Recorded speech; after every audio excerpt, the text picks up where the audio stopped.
जय श्री कृष्ण दोस्तों, life style with God में आपका स्वागत है। दोस्तों, यहाँ पर हम श्रीमद् भगवद गीता के दूसरे अध्याय का अध्ययन कर रहे हैं, जिसका नाम सांख्य योग है। दोस्तों, भगवान ने आत्मा की नित्यता और निर्विकारता का प्रतिपादन करके अर्जुन को युद्ध के लिए आज्ञा दी। किंतु अर्जुन ने जो यह बात कही थी कि मैं इनको मारना नहीं चाहता और यदि वे मुझे मार डालें तो वह मेरे लिए क्षेमकर होगा, उसका स्पष्ट समाधान नहीं किया। अतः आगे के श्लोकों में आत्मा को मरने या मारने वाला मानना अज्ञान है, यह कहकर भगवान उसका समाधान करते हैं। या एनम वेत्ति हंतारम यश्चैनम मन्यते हतम उभौ तो न बीजानीतो नायम हंति न हन्यते।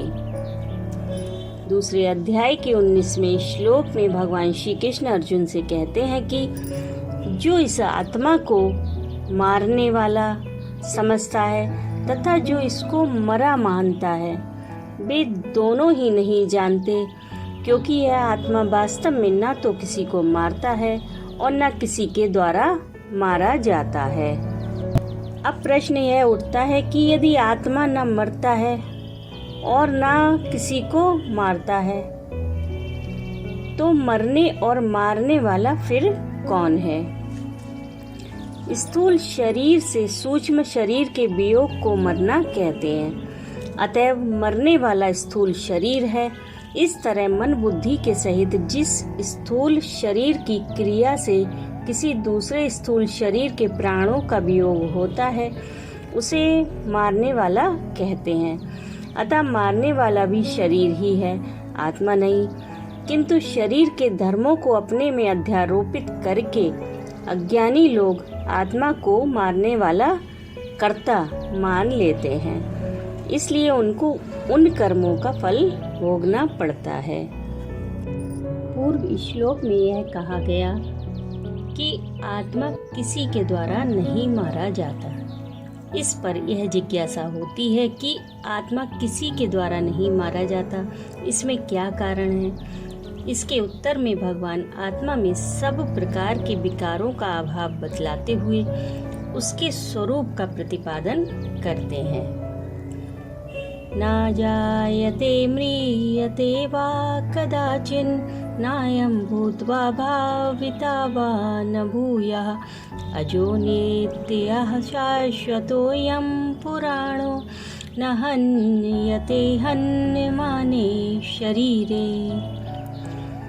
दूसरे अध्याय के 20वें श्लोक में भगवान श्री कृष्ण अर्जुन से कहते हैं कि यह आत्मा किसी काल में भी ना तो जन्मता है और ना मरता ही है, तथा ना यह उत्पन्न होकर फिर होने वाला ही है, क्योंकि यह अजन्मा, नित्य, सनातन और पुरातन है। शरीर के मारे जाने पर भी यह नहीं मारा जाता। इनमें भगवान ने आत्मा की उत्पत्ति और विनाश रूप आदि अंत के 2 विकारों का अभाव बतलाकर उत्पत्ति आदि 6 विकारों का अभाव सिद्ध किया है और इसके बाद प्रत्येक विकार का अभाव दिखलाने के लिए अलग अलग शब्दों का भी प्रयोग किया है।